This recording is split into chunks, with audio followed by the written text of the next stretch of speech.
Vous suivez le dernier virage de l'information sur RTI 1. Bonsoir à tous. On regarde les titres de cette édition. Le président de la République, Alassane Ouattara, s'est entretenu ce mardi 21 septembre avec le général Stephen Townsend, avec le commandant du commandement militaire des États-Unis pour l'Afrique, AFRICOM. Les échanges ont porté sur la situation sécuritaire dans la sous-région et la coopération militaire entre la Côte d'Ivoire et les États-Unis. En déplacement à San Pedro, le Premier ministre a salué la prise de conscience d'une nouvelle génération de planteurs pour la pratique d'une cacaoculture durable.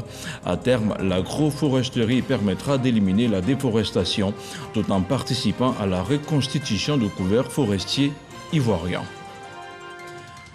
Présente à New York, où elle prendra part à la 76e session de l'Assemblée générale de l'ONU, Kandia Camara multiplie les offensives diplomatiques.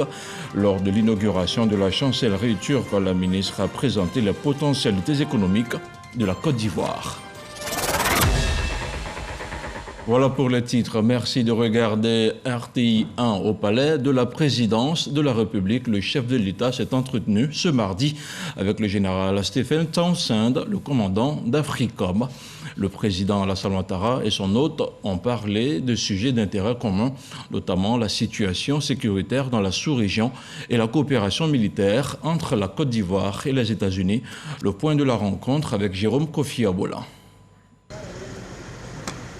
Il est en Côte d'Ivoire pour la première fois. Ce mardi, c'est le palais présidentiel de la République de Côte d'Ivoire qui l'accueille. Commandant d'AFRICOM, le général Stephen Townsend dit avoir échangé avec le président de la République, Alassane Ouattara, sur la question sécuritaire en Afrique et en Côte d'Ivoire, qui, de son point de vue, est un pays exemplaire en termes de stabilité. C'était pour procéder à un échange de vues sur la question sécuritaire dans la région et du pays aussi. Les États-Unis voient en la Côte d'Ivoire une région de croissance et de stabilité économique. Je voulais voir l'avis du président, comment nous pouvions contribuer justement à l'effort de cette région. AFRICOM, c'est le commandement américain pour l'Afrique, une structure qui a donc pour vocation de superviser toutes les opérations militaires des États-Unis sur le continent. On se rend maintenant à l'Assemblée nationale où la session ordinaire de l'année 2021 s'est ouverte ce mardi. Les députés ont examiné et adopté l'ordre du jour des travaux parlementaires couvrant la période du 21 septembre au 25 novembre 2021. Ils ont aussi planché sur la mise en place de la commission d'évaluation des politiques publiques à Boussanogo. 189 députés sur 253 siégeants ont adopté à l'unanimité l'ordre du jour des travaux parlementaires pour la période allant du mardi 21 septembre au jeudi 25 novembre 2021 de la session ordinaire 2021. 10 projets de loi étaient inscrits au projet du calendrier de travail. 4 projets de loi de ratification d'ordonnances. 6 projets de loi ordinaires, dont 2 à caractère financier, à savoir le projet de loi de règlement 2020 et le projet de budget 2022. Comme il est de coutume, un temps de travail a été laissé aux groupes parlementaires pour leur permettre d'examiner les textes en leur sein. Autre point à l'ordre du jour de l'examen du calendrier de travail, la mise en place de la commission d'évaluation des politiques publiques. Tous les députés ont adopté ce calendrier. Nous allons nous mettre à la tâche et à la fin de l'année, l'État de Côte d'Ivoire aura son budget.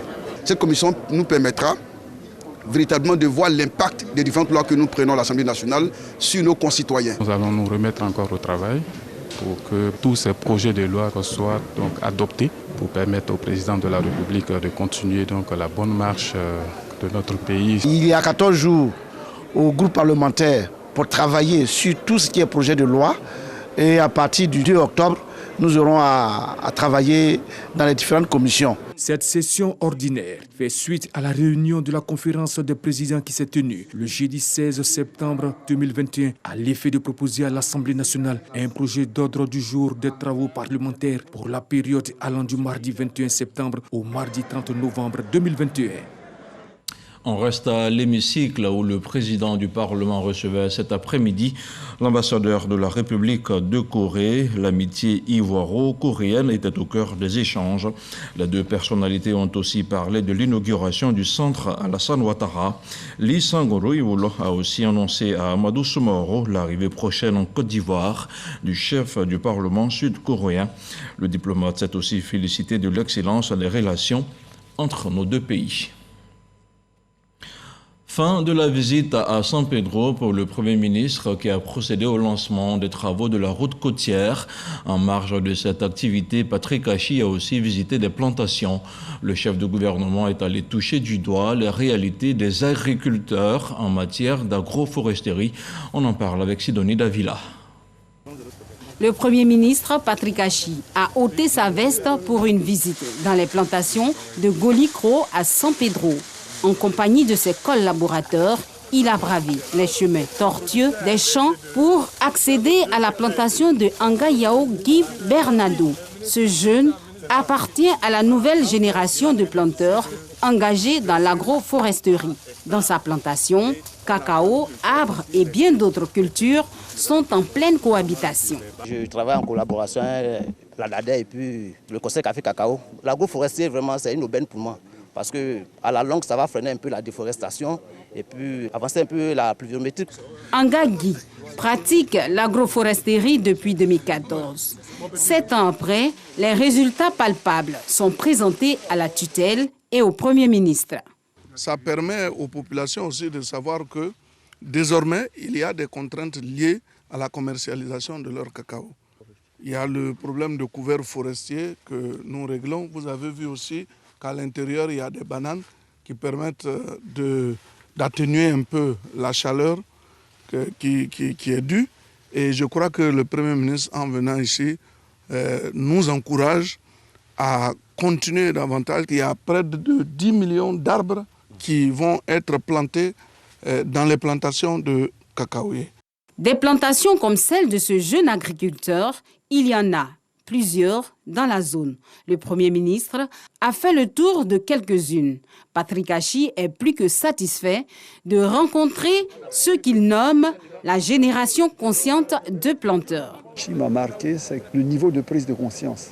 Parce qu'en fait, on ne leur impose pas de le planter, mais eux-mêmes voient autour d'eux l'impact de la déforestation. Et je crois que c'est un signal fort parce que l'action du gouvernement seul, sans l'adhésion des populations, aura du mal à marcher durablement.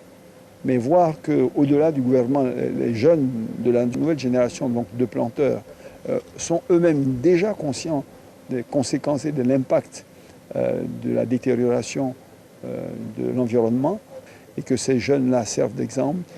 L'agroforesterie désigne des pratiques nouvelles ou historiques associant arbres, cultures et animaux sur une même parcelle agricole, en bordure et en plein champ. Je vous le disais en ouverture de cette édition, la chef de la diplomatie ivoirienne est à New York en marge des travaux de la 76e session de l'Assemblée générale de l'ONU. Kandia Camara multiplie les rencontres. À la faveur de l'inauguration de la chancellerie turque, elle a présenté les potentialités économiques de la Côte d'Ivoire. Envoyé spécial à New York, Michel Digré.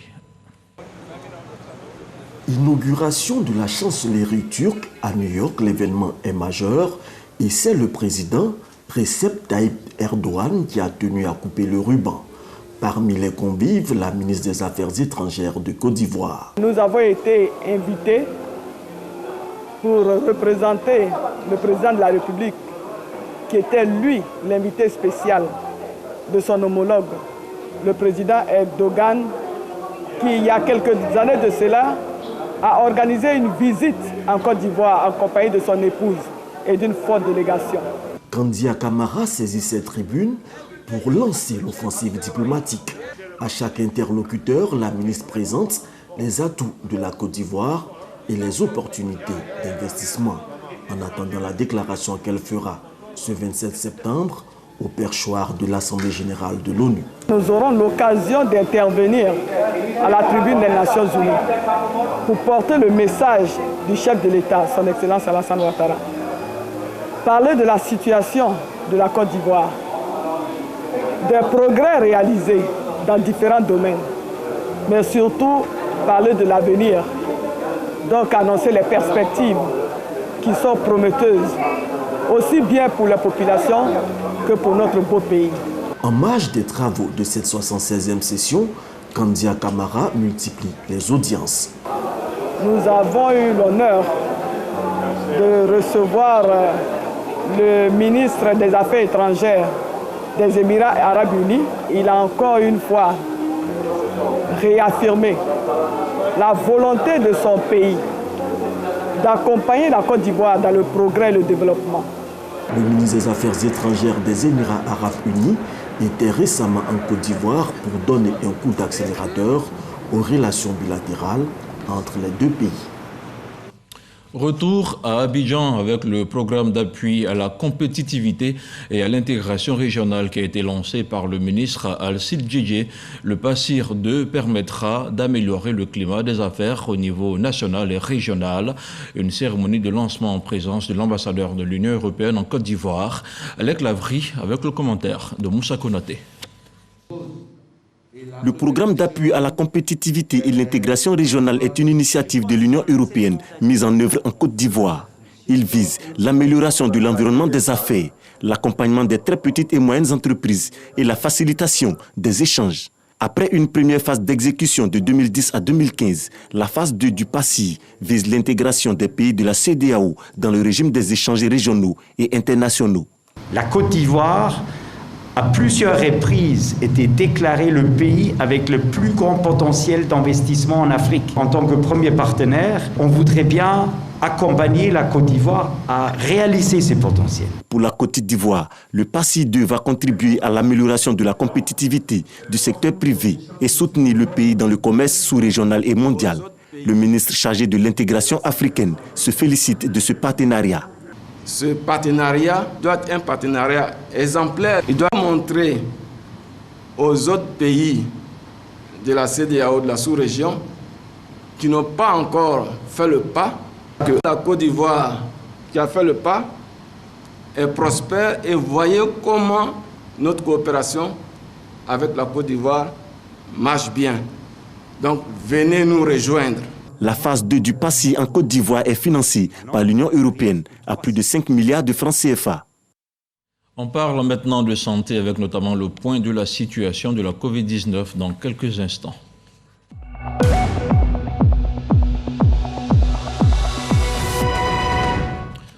Le ministère de la Santé, de l'Hygiène publique et de la couverture maladie universelle a enregistré ce mardi 21 septembre 2021 86 nouveaux cas de Covid-19 sur 2939 échantillons prélevés, soit 2,9% de cas positifs, 130 guéris et 5 décès. À la date du 21 septembre, la Côte d'Ivoire compte donc 59 239 cas confirmés, dont 56 890 personnes guéries, 574 décès et 1775 cas actifs. Le nombre total d'échantillons est de 983 850. Le 20 septembre, 30 740 doses de vaccins ont été administrées, soit un total d'1 806 194 doses du 1er mars au 20 septembre. Le ministre de la Santé, de l'Hygiène publique et de la couverture maladie universelle invite toutes les personnes de plus de 18 ans à se faire vacciner dans les centres dédiés. Il rappelle que le vaccin contre la Covid-19 est gratuit et volontaire. Il y aura bientôt une prise en charge médicale gratuite pour les personnes atteintes d'albinisme. Le projet intitulé Albivoir et qui va durer 5 ans a été présenté aux professionnels de la santé. C'était au centre hospitalier universitaire de Treichville, une rencontre suivie par Walter Amadou Ouattara.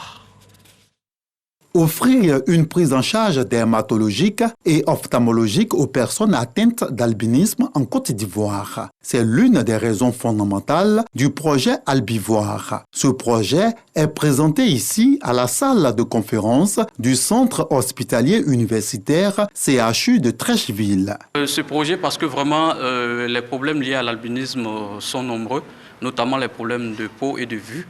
Donc, pour pallier ces problèmes de peau et de vue que nous avons, la Fondation Pierre Fabre a bien voulu accepter de nous accompagner pour ce projet. Sur le terrain, nous avons déjà des albinos dans notre base de données. On va procéder par appel. Nous aurons des lieux spécifiques où ils viendront pour faire les différentes consultations. Et ceux de l'intérieur, nous irons vers eux. Les consultations seront gratuites. Au moins 6000 albinos sont ciblés pour bénéficier du projet Albivoir financé par la Fondation Pierre Fabre. Nous avons décidé de nous associer en fait aux organisations locales. Donc en l'occurrence en fait l'ONG Secours médico-social ivoirien pour en fait conduire ce projet-là. C'est à peu près 1,180 milliard de francs CFA pour financer en fait ce projet en Côte d'Ivoire. Donc on prévoit installer une unité de production de pommades solaires ici même à Abidjan. Et donc l'idée en fait c'est que dans les activités de sensibilisation, on va distribuer de façon gratuite ces pommades solaires aux bénéficiaires. Pour les bénéficiaires, c'est un ouf de soulagement qui annonce un lendemain meilleur au plan sanitaire.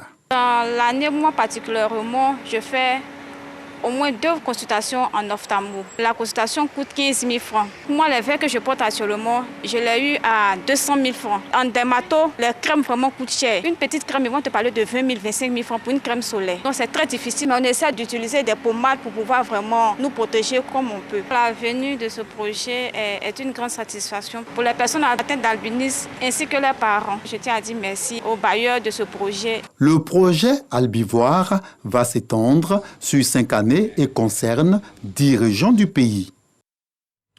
Autre chose à présent, 15 localités de notre pays viennent de bénéficier du projet Sanitation Service Delivery, un programme initié par le PSI et financé à hauteur de 10 milliards de francs CFA par les États-Unis. Démarré en 2014, il a duré 7 ans et il aura permis l'accès à l'eau potable afin d'éviter des maladies infectieuses. Retour sur le film de la cérémonie de clôture avec Issa Chonayo.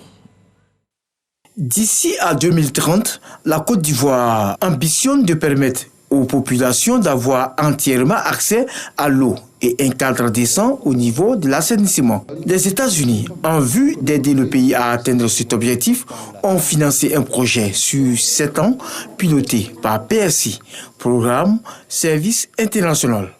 Nous savons que l'assainissement et la santé se rejoignent parce qu'il y a l'hygiène. Nous sommes heureux de voir qu'au bout de 7 années, après avoir étudié les produits qui pourraient être proposés, nous avons pu avoir un pôle d'entrepreneurs qui sont formés, suivis et qui sont pratiquement déclarés à la Chambre nationale des métiers. Ce projet a permis la construction de toilettes et l'élimination des déchets humains, la mise à disposition de produits et services de lavage des mains dans 15 localités de la Côte d'Ivoire. L'ambassadeur des États-Unis en Côte d'Ivoire se dit satisfait de l'exécution du projet. C'est quand on transforme ça en non pas un projet d'assistance, mais un projet économique, que ça peut vraiment assurer la durabilité et ça permet d'augmenter, de multiplier à travers le pays pour toucher d'autres municipalités qui n'ont pas encore été touchées.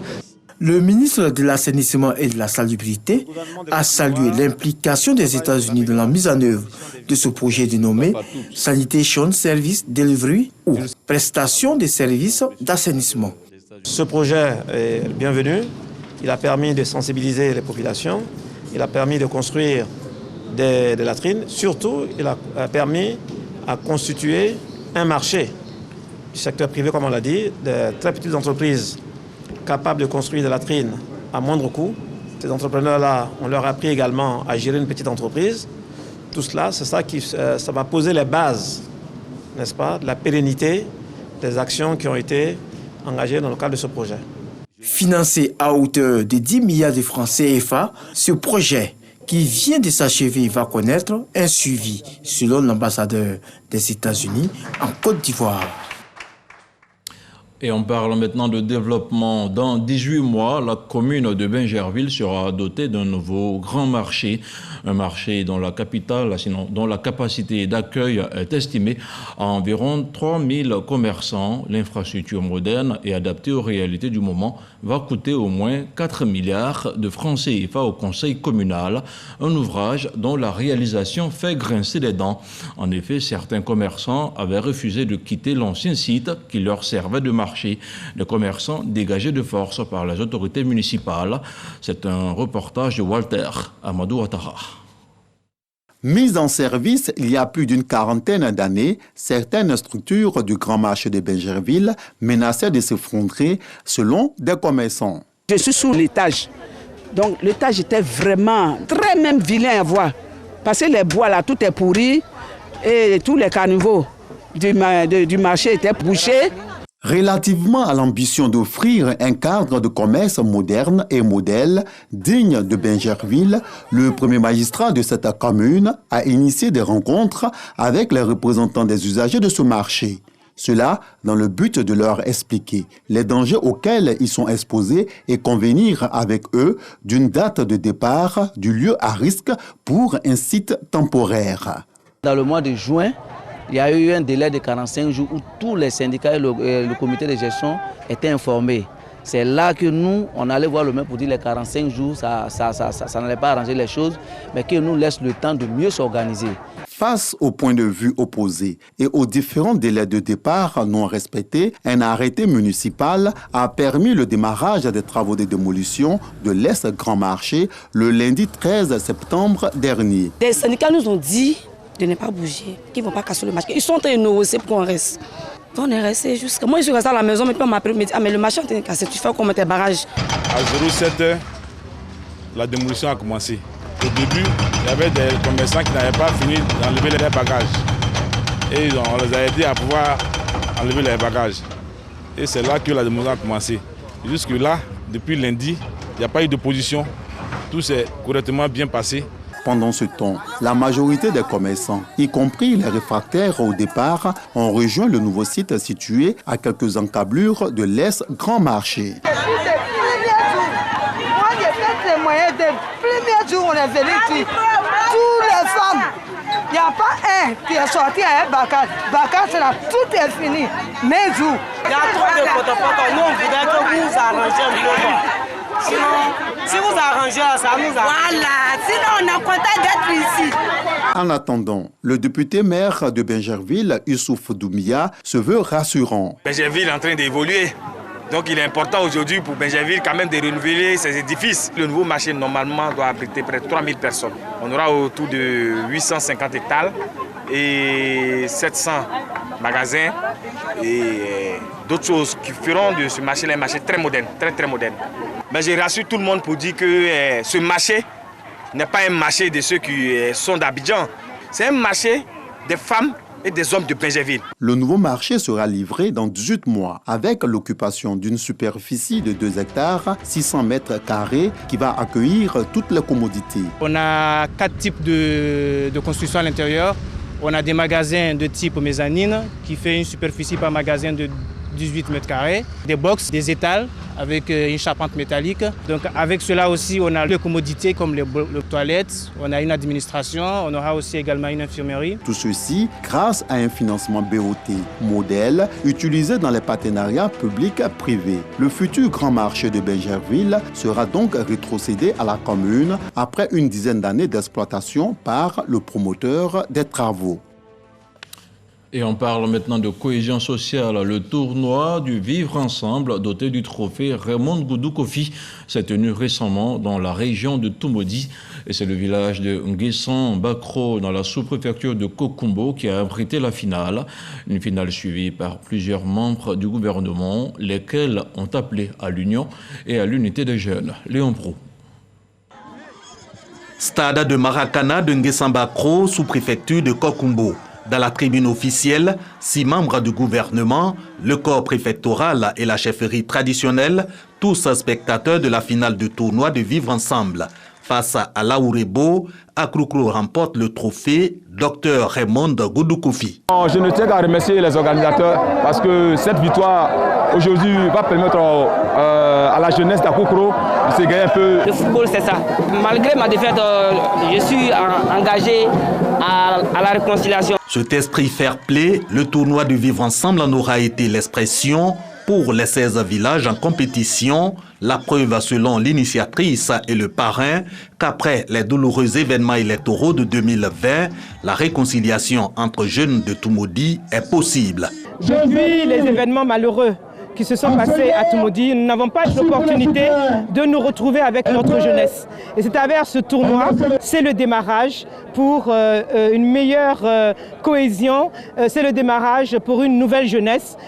Pour tout ce qui s'est passé dans cette région, ici à Toumoudi, nous sommes heureux que par le sport, venu de tous les villages, les jeunes se retrouvent, tournent la page douloureuse du passé et essaient de reconstruire l'avenir en confiance et dans la cohésion, dans la fraternité.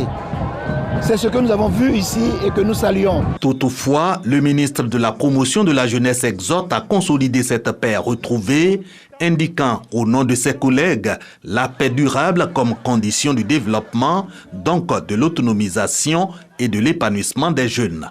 On va aider Madame la ministre parce qu'elle a la confiance du président Alassane Ouattara, mais à une condition, qu'on n'entende plus que les jeunes de Toumoudi se sont divisés et qu'on n'entende plus qu'à Toumoudi, il y a des palabres intercommunautaires, interpartis, etc., qu'on n'entende plus qu'il y a de la violence ici à Toumoudi. Tant qu'il n'y aura plus de violence, je vous promets qu'on fera le maximum pour aider la jeunesse de Toumoudi. Après cette édition test de Toumoudi, le tournoi du vivre ensemble pour renforcer l'entente et l'unité des jeunes va s'étendre à toutes les régions pour une cohésion sociale et une réconciliation vraie dans le district autonome des Lacs. Gervais Koulibaly se retire de la vie politique. Le préfet hors grade dit se remettre dorénavant à la disposition du corps préfectoral dont il est issu. Gervais Koulibaly a aussi dissous son parti, le CAP UDD. C'était à l'issue d'un congrès extraordinaire suivi par Éric Goré. C'est la dernière réunion à laquelle participent ces militants et sympathisants du parti politique CAP Uni pour la démocratie et le développement, CAP UDD. Convoqués ce matin pour un congrès extraordinaire, ils sont surpris par la nouvelle. Le parti auquel ils ont adhéré depuis une dizaine d'années vient d'être dissous par ce congrès extraordinaire. Ces militants sont invités à rejoindre le futur parti que Laurent Gbagbo entend créer. Une déception pour certains d'entre eux. J'avais cru que nous allons aller jusqu'au bout. Mais bon, c'est le Congrès, nous acceptons la résolution. C'est la démocratie, puisque le CAP UDD même, c'est le CAP uni pour la démocratie. Donc, en tant que démocrate, nous acceptons cette version. Mais il faut dire que, honnêtement, je suis déçu. D'autres militants pensent que les partis politiques devraient œuvrer à créer un climat de paix dans le pays. Sans la paix, on ne peut pas y arriver. C'est la paix qui peut faire qu'aujourd'hui, nous, on peut avoir un travail. Parce que sans la paix, nous sommes divisés. Gervais Koulibaly, ex-président du CAP UDD, lui se retire de la vie politique pour se consacrer à autre chose. Aujourd'hui, je pense que le pays commence à se retrouver. J'estime que la mission que j'avais, que Dieu m'avait confiée, dans ce monde, je dois y mettre un terme pour aller reprendre ma vie là où je l'avais laissée au moment où je me suis retrouvé par les concours de circonstances dans la politique. Après 10 ans, CAP UDD quitte de manière inattendue la scène politique. Les membres sont libres de continuer à faire de la politique ou d'arrêter. Religion, on parle maintenant de la consécration de la grotte de Sougassou, une grotte construite par la communauté catholique de la ville de Dembokro au sein de sa chapelle. Une consécration en présence de 2 évêques et du ministre Paulin-Claude Danhaut. On en parle avec Eugène Toubé. Pour la première fois à Sougassou, la communauté catholique du village participe à une messe d'action de grâce hors de l'enceinte de la maison qu'elle a dédiée à Dieu. Le moment est historique. 2 évêques co-célèbrent l'Eucharistie. Ce sont Monseigneur Alexis Touabli Yulo et Marie-Danielle Dadier. Tous les 2 vont consacrer la grotte dédiée à la Vierge Marie. En union de prière et dans la fraternité, fidèles chrétiens, filles et cadres de Sougassou, parmi lesquels l'ambassadeur Nicolas Kwaku et le ministre Danhaut Paulin, tous 2 fils de Sougassou, tous ont chanté la gloire de Dieu et réaffirmé leur dévotion à Marie. Saint Paul a dit, la foi sans l'acte n'est rien du tout. Cette foi-là, on peut l'exprimer en offrant au village cette grotte, signe de Marie dans le village. Il y a des gens même qui passent, qui voient la grotte, qui rentrent ici pour prier. Et ça fait, bon, ça a renforcé la Légion de Marie, ça a même renforcé le renouveau. La grotte de Songassou, une longue attente comblée. Songassou est désormais sous la protection de la Vierge Marie, autant que sa population. C'est aussi toute la responsabilité des chrétiens catholiques de ce village qui est engagée de par leur baptême. Notre spiritualité, c'est de nous consacrer totalement à la Vierge Marie pour qu'elle apporte son manteau de protection sur ce village. C'est pourquoi nous avons décrété et souhaité que la Vierge Marie ici soit la mère de toute grâce. La grâce de l'unité, la grâce de la fraternité, de la solidarité pour bâtir un village, mais aussi un pays de paix et d'espérance. La maman, c'est le symbole de la vie. Alors nous prions Dieu de faire passer ses grâces de vie à travers sa mère. La valeur d'un être humain réside dans la fidélité à ses engagements. Alors il faut qu'ils soient fidèles aux engagements qu'ils ont pris aujourd'hui. Les fidèles catholiques de Songassou vont prier pour l'érection de leur chapelle en paroisse, en reconnaissance de son activisme dans l'église locale de Dimbokro. Le ministre Damo Poulain y a financé d'importants travaux de réhabilitation dans la perspective de son élévation au rang de paroisse. Un argument que les chrétiens catholiques de cette chapelle vont brandir devant leur curé. Et dans l'actualité hors de chez nous au Soudan, une tentative de coup d'État menée par des officiers liés à l'ancien régime aurait été avortée ce mardi. À l'aube, des putschistes auraient tenté de prendre le contrôle des bâtiments des médias d'État. Selon les autorités, les chefs du complot ont été arrêtés et la situation serait sous contrôle. Dans le centre de Khartoum, la circulation semblait fluide, y compris autour du quartier général de l'armée, où les manifestants ont organisé les principaux sit-ins qui ont mené à la chute d'Omar El-Béchir. Ainsi se referme ce journal. Demain, le 6h30 sera l'affaire de Régis Kofi. Ne zappez surtout pas, nos programmes continuent. Bonsoir et que la paix soit chez vous.